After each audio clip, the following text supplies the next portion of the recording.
Panorama group, जो सोचता है वो करता है। आपके अपने सपनों का आशियाना। नमस्कार, भारत लाइव देख रहे हैं आप। मैं वेद सिंह और आपका स्वागत है आपके पसंदीदा कार्यक्रम खेल समझिए में।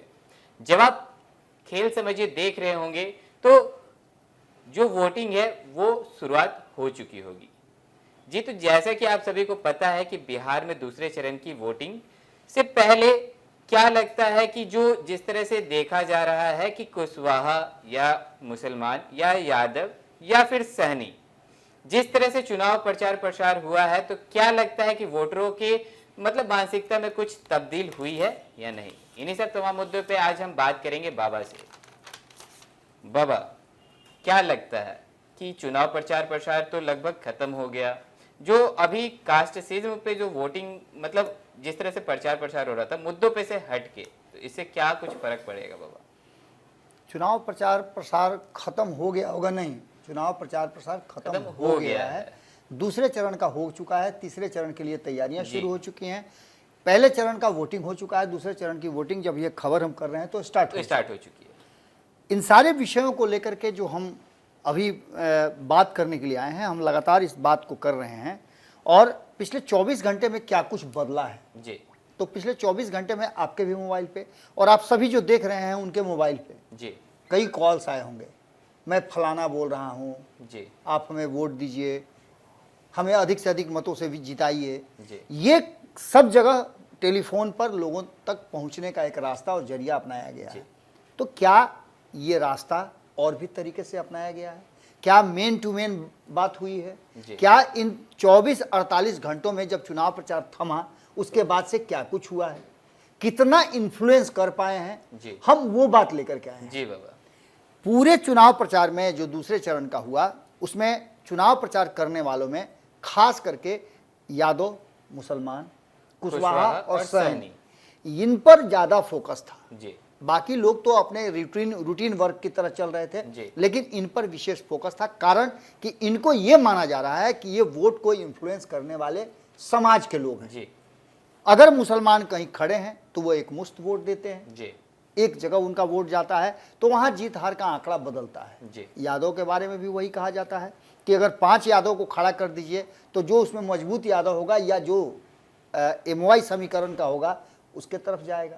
क्योंकि लोग ये समझते हैं कि यदि ये यादव है तो इसके साथ अगर लालू प्रसाद जुड़े हुए हैं तो इसके साथ मुस्लिम भी जुड़े होंगे, MY समीकरण। अब लालू प्रसाद ने एक समीकरण और जोड़ने की कोशिश की। इस बार के चुनाव में देखा गया कि लालू प्रसाद बड़ी उदार थे, लेकिन वो उदारता मुस्लिम के प्रति नहीं थी, वो उदारता उनको कुशवाहा के प्रति थी। क्योंकि उस वोट बैंक में सेंधमारी करना था। इससे पहले भी वो उत्साहित इसलिए थे कि विधानसभा के 2020 के चुनाव में काफी भारी मात्रा में कुशवाहा जीत करके उनके खेमे में आए थे। तो ये एक उनका प्लस पॉइंट था। उन्हें लग रहा था कि लोकसभा में भी कुशवाहा समाज एग्रेसिव वोटिंग करता है और अपने उम्मीदवार को जिताने की हर संभव कोशिश करता है। इसलिए पहले चरण में आपने देखा कि उन्होंने कुशवाहा उम्मीदवार को मौका दिया। 4 में से 2 उनके कुशवाहा उम्मीदवार ही थे। रिजल्ट क्या होगा ये बाद में पता चलेगा, लेकिन दूसरे चरण में आपने देखा किस तरह से अभय कुशवाहा को मंच पर लेकर के घूम रहे थे तेजस्वी यादव। इसके अलावा मुकेश सहनी प्रथम चरण के बाद उनके साथ आए और आकर के उन्होंने प्रथम चरण के बीच में ही आए थे, बीच में ही आए थे। प्रथम चरण का नॉमिनेशन हो गया था, सब कुछ हो गया था, तो बीच में आए थे और 3-4 दिनों तक का समय बचा हुआ था, उसमें उन्होंने जम करके खुल करके प्रचार किया। और प्रचार भी ऐसा नहीं वैसा नहीं, एग्रेसिव प्रचार किया। यानी कि सहनी भी उस खेमे का हिस्सा हो गए और इसको लेकर के जो हम लगातार ये कह रहे थे कि मोदी का मैजिक है, मोदी का राम लहर है, मोदी का फलाना है, मोदी का ये है, मोदी का वो है, मोदी के 10 साल का है। लेकिन कहीं ना कहीं अगर बिहार की बात करें तो बिहार की 40 सीटों में जो 4 सीटें हो गई हैं और जो अभी जिस पर वोटिंग हो रहा है, क्या उस पर इन्फ्लुएंस करने में कामयाब हुए हैं तेजस्वी यादव? तेजस्वी यादव का MY समीकरण या फिर तेजस्वी यादव ने जो नया नेक्सस बनाया है कुशवाहा और सहनी को जोड़ करके, तो इसके लिए आपको थोड़ा सा चलना पड़ेगा उन 5 क्षेत्रों में। हम बात करें बांका की तो बांका क्षेत्र में यादव और मुसलमान निर्णायक भूमिका में हैं, लेकिन यहां कुशवाहा और सहनी का वोट यदि एकमुश्त आ जाता है तो यहां जनता दल यूनाइटेड के लिए बड़ी मुश्किल होगा, एनडीए के लिए बहुत मुश्किल होगा और आराम से जयप्रकाश यादव 2014 की तरह जीत जाएंगे। जीत हार का आंकड़ा भले ही थोड़ा हो, लेकिन अगर ये वोट उनके तरफ ट्रांसफर होता है तो ये मान के चलिए कि वो जीत जाएंगे। लेकिन यहां सवाल यह है कि क्या कुशवाहा और सहनी वोट उधर ट्रांसफर हुआ है, ये सबसे बड़ा सवाल है। और इस सवाल के साथ एक सवाल और भी है कि बाकी के अति पिछड़ा समाज के लोग, शेष पिछड़ा समाज के लोग जो इन दोनों के अलावे बचे हुए हैं, जिसमें कई समाज के लोग आते हैं, कुर्मी समाज के लोग आते हैं जो नीतीश कुमार का विशेष उस पर वोट बैंक है, इसके अलावा सवर्ण आते हैं, कुछ उसमें इन समीकरणों में भी हिंदुत्व वाले लोग होंगे, उनका वोट है। तो ये मिला जुला करके लड़ाई कड़ी जरूर बना दी है इस नेक्सस ने, जो नया नेक्सस बना है। लेकिन इतना मान के चलिए कि ये लड़ाई जब वोटर वोट देने जाएंगे तो फैसला उन्हीं को करना है। बात अगर हम पूर्णिया की करें तो पूर्णिया में कौन नहीं जानता है कि पूर्णिया की लड़ाई त्रिकोणीय हो गई है। यहां भी पप्पू यादव वर्सेस संतोष कुशवाहा वर्सेस बीमा भारती। इसमें भी इस समाज के मुस्लिम यादव गोलबंदी अगर होती है किसी खास के पक्ष में तो यहां रिजल्ट बदल सकता है। जैसे कि बीमा भारती के बारे में कहा जा रहा है कि उनका अपना भी वोट बैंक जो है वो बड़ा है, उनके जो जिस जाति से वो आती हैं। इसके अलावा मुस्लिम और यादव, चूंकि MY समीकरण है, तो अगर ये उनके साथ जुड़ जाता है तो एक विन विन कंडीशन होगा। लेकिन कुशवाहा समाज यहाँ किसको वोट करेगा, ये तो साफ नजर आता है कि संतोष कुशवाहा को करेगा।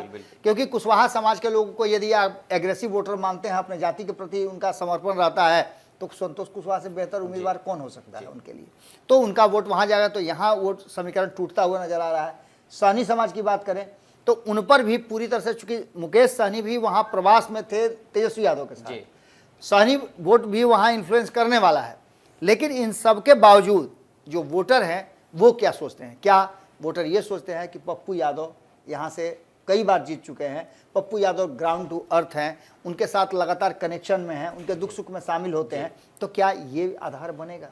तो बाबा अगर बात की जाए, अभी आप यादव समाज की अगर बात की जाए तो उनके जो वोटर्स है वो तो कहीं ना कहीं तब्दील होते हुए भी नजर आएंगे। क्योंकि अगर बात की जाए इधर RJD की तरफ से बीमा भारती हैं, जिसको एक तरह से MY समीकरण की पार्टी कहा करते हैं, और दूसरी तरफ देखा जाए तो पप्पू यादव हैं जो कि पूर्णिया के लिए इतना किए हुए हैं, लोगों का जैसा कहा मतलब कहना है वहां पे, तो थोड़ा तो शिफ्टिंग तो हो सकता है वहां पे।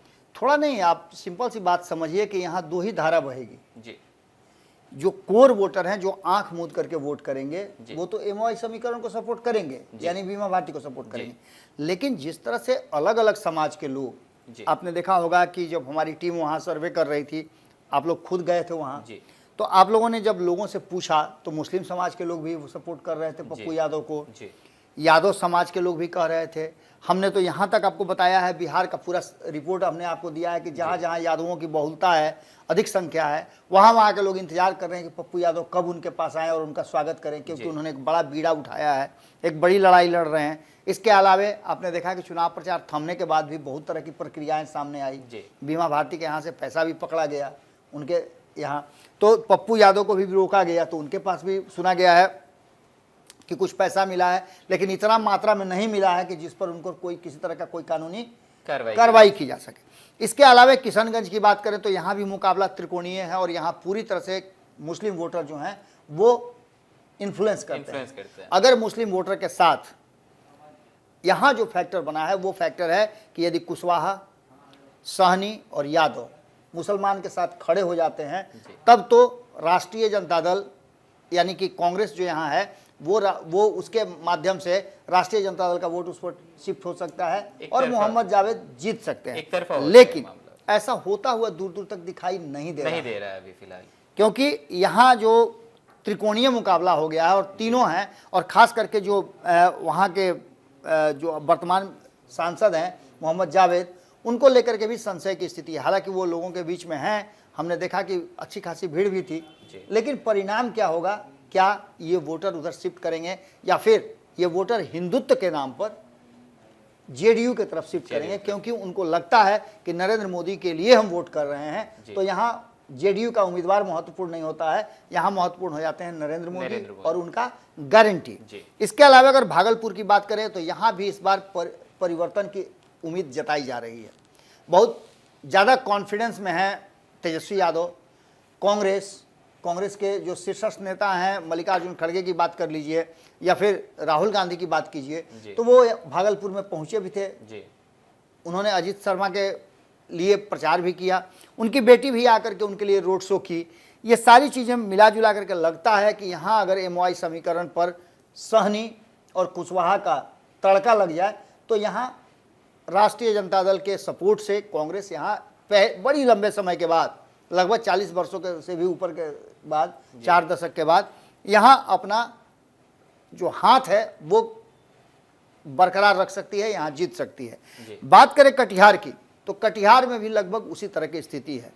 कटिहार में भी मुस्लिम बहुल क्षेत्र है, यहाँ मुस्लिम वोटर इन्फ्लुएंस करते हैं, लेकिन यहाँ भी कहा यह जा रहा है कि 2 फैक्टर बहुत काम कर रहे हैं।